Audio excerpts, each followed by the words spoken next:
They watched in silence, breaths held tightly in their chests. Some wept, others solemnly mouthed words of prayer. None dared offer aid, nor a sole word of encouragement aloud. If the man bathed in light desired to die a martyr, he did not seem in a particular hurry. He carefully chose each step upon the parched earth, eyes darting as the pair maneuvered in a slow circle. His adversary had worked meticulously to don the costume of a man. The outmost aesthetics, the accoutrement, even the vernacular had been nearly flawless. But its true features were at most only ever dulled, and were becoming increasingly pronounced as the seconds passed. In one calloused hand, the man bathed in light held a dull switchblade. In the other, higher and with more authority, he clasped a loose mass of yellow pages filled with handwritten words of breviary.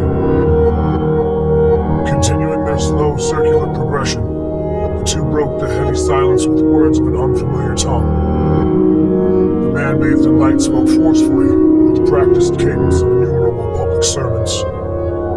His foe replied in low and raspy tones, sparing not a single word.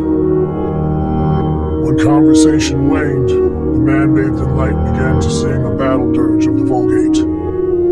If he expected the small crowd to join him in song, he showed no sign of annoyance when they refrained.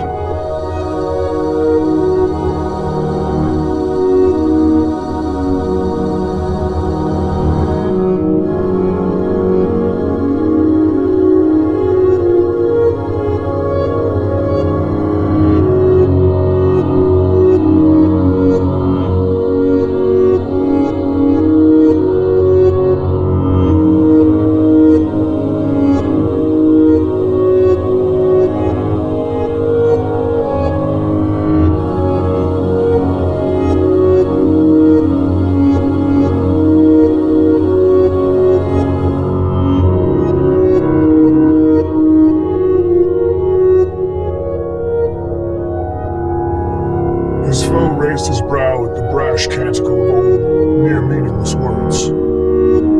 Sneering, the last visage of his fabricated man-jaw began to fade, revealing a broad mouth filled with curved, pointed teeth.